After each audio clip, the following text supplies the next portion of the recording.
multiplication, easy to multiplication.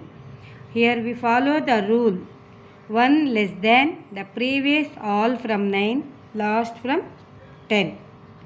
Here we, for example, 764 into 999. The base is here 1000. The base is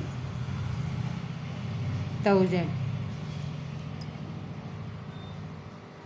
Now we follow 764 minus 1. 1 less than previous.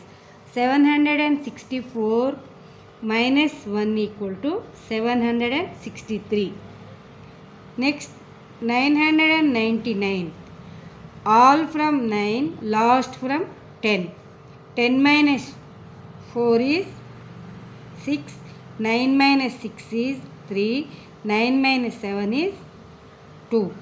Therefore, 7,63,632.